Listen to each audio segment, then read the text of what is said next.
하나님이 오늘 우리에게 주신 말씀은 디모데후서 3장 10절에서 17절까지의 말씀입니다. 디모데후서 3장 10절에서 17절까지의 말씀을 봉독해 올리겠습니다. 나의 교훈과 행실과 의향과 믿음과 오래 참음과 사랑과 인내와 박해를 받음과 고난과 또한 안디옥과 이고니온과 루스드라에서 당한 일과 어떠한 박해를 받은 것을 내가 가연 보고 알았거니와 주께서 이 모든 것 가운데서 나를 건지셨느니라. 우리 그리스도 예수 안에서 경건하게 살고자 하는 자는 박해를 받으리라. 악한 사람들과 속이는 자들은 더욱 악하여져서 속이기도 하고 속기도 하나니, 그러나 너는 배우고 확신한 일에 거하라. 너는 내가 누구에게서 배운 것을 알며 또 어려서부터 성경을 알았나니, 성경은 능히 너로 하여금 그리스도 예수 안에서 있는 믿음으로 말미암아 구원에 이르는 지혜가 있게 하느니라. 모든 성경은 하나님의 감동으로 된 것으로 교훈과 책망과 바르게 함과 의로 교육하기에 유익하니, 이는 하나님의 사람으로 온전하게 하며 모든 선한 일을 행할 능력을 갖추게 하려 함이라. 아멘. 저는 오늘 이 시간에 성경의 진리 안에 거하는 삶, 성경의 진리 안에 거하는 삶이라는 제목을 가지고 말씀을 나누도록 하겠습니다. 오늘 말씀은 이제 디모데후서 3장 후반부 말씀인데요. 사도 바울은 이제 목회자인 디모데에게 목회자로서의 자세에 대해 설명했고, 또 거짓 교사들을 이제 경계하고, 또 말세에 나타나는 특징이 무엇인지 권면했습니다. 이제는 그 성경의 진리 안에 거하라고 권면하고 있습니다. 디모데가 말씀 안에 거하도록 하기 이전에 먼저 10절과 11절을 보면 사도 바울은요, 지난날 자신의 삶의 모습이 어떠하였는지에 대해서 다시 이제 디모데에게 상기시켜주고 있습니다. 그리고 디모데도 이 바울 자신의 삶이 어떠한 삶을 살았는지 익히 알고 있다라고 언급을 합니다. 그래서 이 10절과 11절의 이 구절은요, 어떤 의미가 있냐면, 디모데야, 너도 나를 앞으로 본받으며 살라라는 이런 바울의 깊은 심정이 담겨져 있는 말씀이라고 하는 것입니다. 닮고 본받으라고 말할 수 있을 때는요, 어떠할 때만 가능할 거예요. 그것은 자신의 삶이 부끄럽지 않고 성공적인, 모범적인 삶이 될 때에만 나를 본받으라고 말할 수 있는 것도 아니겠습니까? 사도 바울은요, 이전에도 고린도전서 4장 16절 말씀을 보면은 고린도 교인들에게 너희는 나를 본받는 자가 되라고 자신 있게 말한 바가 있습니다. 또 빌립보 교인들에게도요, 빌립보서 3장 17절 말씀에 보이는 너희는 함께 나를 본받으라라고 권면하는 기록이 있어요. 비슷한 맥락에서 사도 바울이 자신의 삶을 소개하면서 디모데에게 본받을 수 있도록, 나의 삶을 본받을 수 있도록 도전을 주는 이 메시지가 10절과 11절의 말씀인 것입니다. 사도 바울이 사람들에게 나를 본받으라고 자신 있게 말할 수 있는 그 이유가 무엇이었을까요? 그것은요, 사도 바울의 삶이 예수 그리스도를 철저하게 본받는 삶이었기 때문에 그렇습니다. 또 사도 바울의 삶이 하나님의 말씀에 안에 거하는 삶이었고, 하나님 말씀을 붙잡고 나아가는 삶이었기 때문에 가능했다고 하는 것입니다. 우리도요, 이 사도 바울처럼 내가 예수님을 본받는 것처럼 너희도 나를 본받으라라고 사람들에게, 이웃들에게, 또 자녀들에게 자신 있게 말할 수 있어야 될 줄 믿습니다. 우리는 그리스도인입니다. 그리스도인이라고 하는 것은 예수 그리스도를 따라가는 사람이죠. 그러므로 우리의 삶과 행동에서 예수 그리스도의 모습이 나타나야 될 줄 믿습니다. 사람들이요, 우리의 모습을 통해서 예수님의 모습을 볼 수 있어야 되는데, 그런데 우리는 흔히 이렇게 말하는 경우가 있습니다. 예를 들면 초신자가 교회에 등록을 하고 신앙생활을 초기 하게 되면은 이런 식으로 권면을 하죠. 신앙생활을 하다가 조금 어려운 부분들이 있을 수 있다. 그때 사람 보지 말고 또 나를 보지 말고 하나님만 바라봐라. 예수님만 바라봐라. 그러면서 신앙생활을 잘 감당하라라고 이렇게 이야기하는 경우가 있습니다. 물론 그것이 이론적으로는 맞는 말이지만 현실적으로 보면요, 얼마나 무책임하고 자신감이 없는 모습일 수 있다는 것입니다. 스스로가 보기에도 인도한 나가, 내 모습이 너무 약하고 한심스럽기 때문에 내 모습 보지 말고 하나님만 바라보라고 무책임하게 떠넘기는 모습이 있을 수 있다고 하는 것입니다. 여러분, 바라옵기는요, 저와 여러분은 그 누구에게라도 나의 모습을 통해서 예수님의 모습을 경험할 수 있도록, 예수님의 모습이 나타나질 수 있도록 그렇게 나아가는 본받는 자, 예수님을 본받는 좋은 그리스도인이 될 수 있기를 소망합니다. 그런데 많은 사람들이요, 사도 바울과 같은 모습을 따라가고 싶어 합니다. 그런 삶을 닮아가고 싶어 해요. 그런데 사도 바울의 모습을 닮아가고 싶어 한다라고 했을 때 그 모습은요, 어떤 모습에 좀 집중이 되어 있냐면, 사도 바울이 이루었던 어떤 위대한 성과나 어떤 열매, 업적, 사도 바울이 가지고 있던 그 명예에 집중할 때가 많다고 하는 것입니다. 그러니까 다른 말로 말하면 사도 바울이 겪었던 이 고난과 아픔, 핍박은 잘 고려하지 않아요. 헤아리지 않아요. 그래서 사도 바울은 자신의 삶이요, 이 교훈과 행실과 믿음과 오래 참음과 사랑도 있었지만 그에 못지않게 박해와 수고, 고난이 많았다라고, 아픔이 많았다라고 이야기합니다. 오히려 그 부분을 더 강조하고 있습니다. 그래서 12절 말씀에도 이렇게 말씀을 합니다. 무릇 그리스도 예수 안에서 경건하게 살고자 하는 자는 박해를 받으리라 라고 말씀하고 있어요. 사도 바울의 나를 본받는 자가 되라라고 얘기하면서 그 핵심이 고난과 아픔과 눈물이 많았다라고 하는 것을 강조하는 대목이라고 할 수 있습니다. 여러분, 경건하게 살고자 하면요, 핍박을 당합니다. 말씀대로 살려고 애를 쓰면요, 어려움을 당해요. 그러나 예수님을 믿고도 세상과 타협하고 말씀대로 살려고 노력하지 않으면 박해와 어려움이 없습니다. 그러므로 우리는 어려움이 있을지라도 예수님을 닮아가는, 그렇게 경건하게 살고자 힘쓰는 자 여러분이 될 수 있기를 소망합니다. 그렇게 최선을 다해서 노력하는 주인공들이 될 수 있기를 소망해요. 우리가 고난과 핍박을 생각하면 우리는 마음이 두렵기도 하고 무거워지고 염려가 생길 수도 있어요. 그러나 그것이 끝이 아니라고 하는 것입니다. 말씀에 11절 말씀에 보면 하반절에 이렇게 기록되었습니다. 주께서 이 모든 것 가운데서 나를 건지셨느니라 라고 기록되었습니다. 고난과 핍박 가운데서요, 주님께서 우리를 건져주신다고 하는 것입니다. 그래서 우리는 예수님을 닮아갈 수가 있는 것이고 사도 바울을 닮아가며 살아갈 수가 있다고 하는 것이에요. 사도 바울은요, 11절에서 결론적으로 내가 엄청난 고난을 받았음에도 하나님이 내버려 두지 않으시고 주께서 함께하여 주시고 건져주셨다 이렇게 말합니다.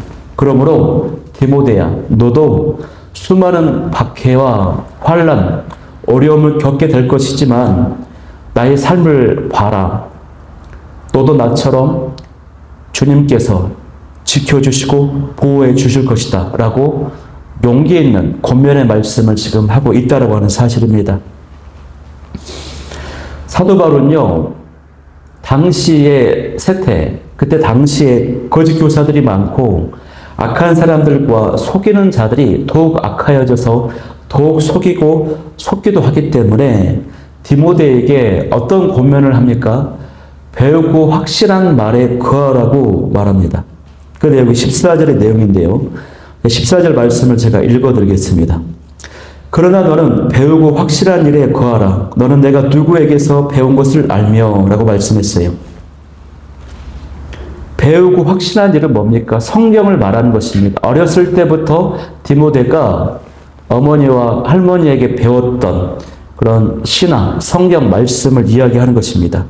성경을 배웠는데 이 성경을 배우고 문자적으로 외우는 것뿐만 아니라 지식으로 이해하고 아는 것에 그치지 말고 그 배운 것을 어떻게 하라고요? 확신하라고 말하고 있어요. 확신하라. 붙잡으라고 하는 것입니다. 그 지식을 머리에 놓고 묵상한 것을 내적으로 붙잡고 확신해야 된다고 하는 사실입니다. 믿기로 굳게 작정해야 된다고 하는 뜻이에요. 예를 들면은 만약에 몸이 아픈 사람이 있어요. 그런데 성경을 보니까 예수님을 믿으면 예수님께서 치유해 주신다 이런 기록을 보았을 때 그거를 그냥 머리로만 이해하는 것이 아니라 이처럼 예수님께서도 나를 치유해 주실 것이다, 고쳐 주실 것이다 이런 굳게 믿음을 가지고 나아가라고 하는 것입니다. 주변 사람들은 그렇게 말할 수 있어요. 고침받을 수 없다. 또 의사들조차도 이제 이거 완치가 불가능합니다. 이렇게 말할 수 있어요. 그러나 그 말에 휘둘리지 말고 성령 말씀, 주님께서 나에게 은혜를 주시고 고쳐주신다. 그 말씀을 붙잡고 나아가라는 그런 뜻인 것입니다, 여러분. 그러므로 여러분 우리가 배운 말씀을 듣고요. 그냥 끝내면 안 된다고 하는 것입니다. 듣고 배운 것을 굳게 확신하는 것이 굉장히 중요해요. 한 문장의 메시지를 듣더라도 그 메시지를 마음에 굳게 새기는 것이 확신하는 것이 굉장히 중요하다고 하는 것입니다. 그러면 거기에서요 능력이 나옵니다. 우리의 삶이 변화가 됩니다. 우리가 어떤 상황 가운데서도 그 말씀에 힘입어서 승리를 맞이하게 되는 역사가 일어나게 된다고 하는 사실입니다. 그것이 바로 여러분 말씀 따라 사는 삶입니다. 그것이 바로 여러분 말씀 안에 거하는 삶이라고 하는 것입니다. 그래서 사도 바울은요 디모데에게 이 성경의 중요성에 대해서 이 말씀을 배우고 그것을 확신하고 해야 되는데 이 성경이 얼마나 중요한지에 대해서 소개합니다. 디모데는요 어렸을 때부터 성경 말씀을 듣고 배웠습니다. 그 성경이 바로 믿음으로 구원에 이르게 하는 지식, 지혜가 있다라고 지금 이야기하는 것입니다. 그 내용이 15절의 내용이에요. 어려서부터 성경을 알았다. 그리고 이 성경이 바로 예수 안에 있는 믿음으로 말미암아 구원에 이르게 하는 지혜와 지식이 들어있다라고 지금 소개하고 있는 것입니다. 이 성경 말씀을 배우는 것이 얼마나 중요합니까? 더욱이 어렸을 때부터 이 성경 말씀을 듣고 교육을 받는 것이 얼마나 중요합니까? 또 통계를 보니까요, 60세가 넘어서 예수님을 믿게 되는 사람은 겨우 1%도 안 된다라는 통계가 있어요. 왜 그럴까요? 이미 어른이 되면은 마음이 굳어져 버려서 예수님 전하면 고개를 흔들며 안 믿는다는 거예요. 그래서 어렸을 때 교육을 하고 복음을 전하는 것이 굉장히 중요합니다. 다음 세대가 매우 중요하다고 하는 것입니다. 성경에는요, 예수님을 믿음으로 영생에 이르게 하는 지혜가 담겨져 있어요. 그래서 성경을 방대한 분량이지만 압축하고 지어짜면은 6글자가 나오게 되는데 그 6글자가 뭐냐? 바로 그것은 예수 그리스도라고 하는 것이 나온다고 하는 것이에요. 성경에서 무엇을 배우더라도 우리는 예수 그리스도를 중심으로 배워야 됩니다. 성경을 통해 무엇을 믿고 확신하더라도 우리는 예수님의 십자가의 복음을 중심으로 믿고 확신해야 된다고 하는 사실입니다. 여러분, 예수님을 무척 사랑하는 사람은요, 성경을 사랑하게 되어 있습니다. 또 성경은요, 예수님께로 가까이 가도록 인도하는 신비스러운 영적인 책이라고 하는 것입니다. 창세기부터 요한계시록까지 모든 성경이 바로 하나님의 감동, 즉 하나님의 호흡, 즉 성령님에 의해서 기록된 것이에요. 그래서 성경 말씀이요, 살아있습니다. 인격입니다. 생명체입니다. 그러므로 우리가 이 말씀을 들을 때 어떤 교과서를 보듯이 지식의 대상으로 연구하듯이 보는 것이 아니라 성령님의 은혜와 도우심으로 성경 말씀을 깨달을 수 있도록 해야 되는 거예요. 사모하는 마음으로 열어달라고 내가 순종하는 마음으로 듣겠습니다. 이런 마음으로 말씀을 대할 때 하나님께서 성경을 열어주시는 것입니다. 그래서 성경 말씀을 지식적으로 대하는 것이 부족하다고 하는 것입니다, 여러분. 어릴 때부터요, 성경 말씀을 듣고 배움을 잘한 민족이 있습니다. 이스라엘 유대인들이에요. 그런데요, 이들에게요, 성경을 들이대면서 예수님을 믿으라고 예수님 이야기를 하면 절대 안 믿습니다. 왜 그러냐면요, 유대인들은 우리들보다 성경을 더 익히 어렸을 때부터 배우고 교육을 받았죠. 그래서 너무나도 더 잘 알아요.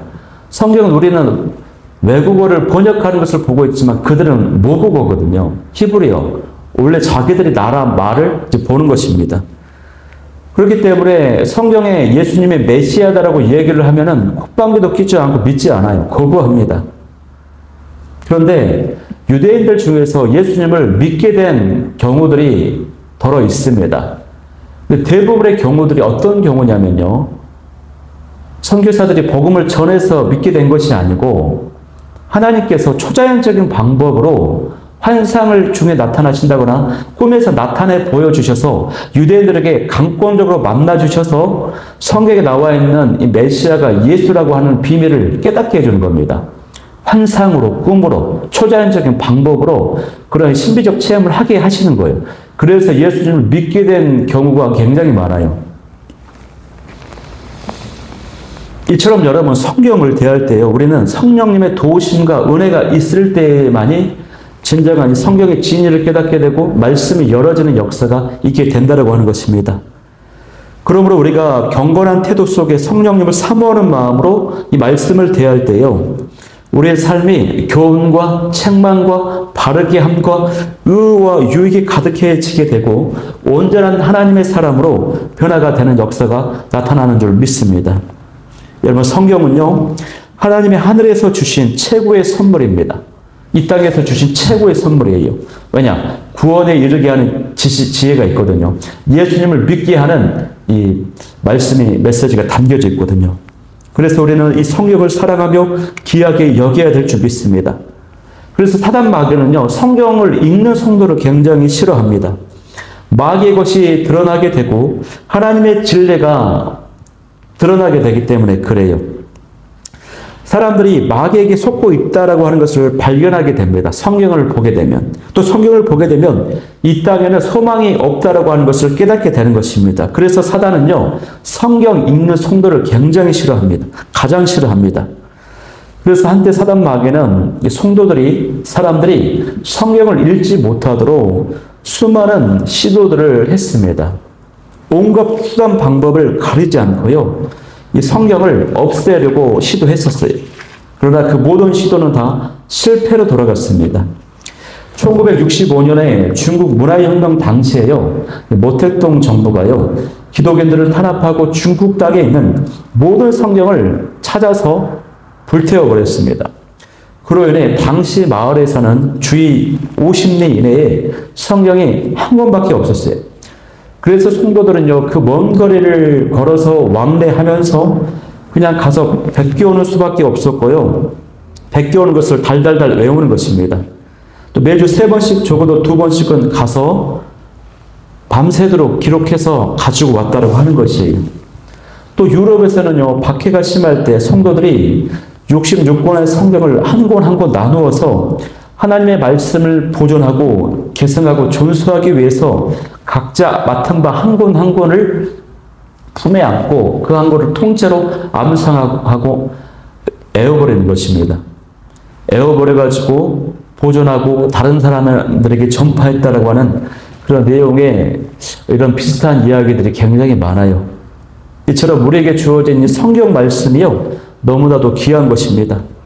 성경은 하나님이 주신 최고의 선물입니다. 바라옵기는 우리가 참된 그리스도인으로서 온전한 삶을 살 수 있도록 하나님이 주시는 이 성경 말씀, 이 성경 말씀을 성령님의 도우심 가운데 읽고 사모하고 묵상함으로 능력 있고 승리하는 축복의 주인공들, 그러한 성도들이 다 될 수 있기를 간절히 소망합니다. 이제 계속해서 우리가 말씀 읽기 운동, 소리내어서 읽기 운동을 하고 있는데요. 우리가 그 소리내어 읽기 운동을 통해서 그 안에 담긴 엄청난 유익과 은혜를 모두 다 경험할 수 있게 되기를, 그래서 어느 정도 시간이 지나서 그러한 것들로 인한 간증들을 우리가 나눌 수 있게 되기를 간절히 소망합니다. 이 말씀 붙잡고 기도하기를 원하는 기도 제목 3가지는, 첫 번째, 예수님을 본받는 자가 되게 하시며 나도 누군가에게 본받는 자 같다라고 자신 있게 말할 수 있게 하여 주옵소서. 두 번째는 경건하게 살고자 하면 핍박이 있음을 명심하게 하여 주시고, 세 번째, 성경을 사랑하게 하시고 배운 말씀을 확신하게 도와 주옵소서. 이 기도 제목 가지고 뜨겁게 기도하며 나아가도록 하겠습니다.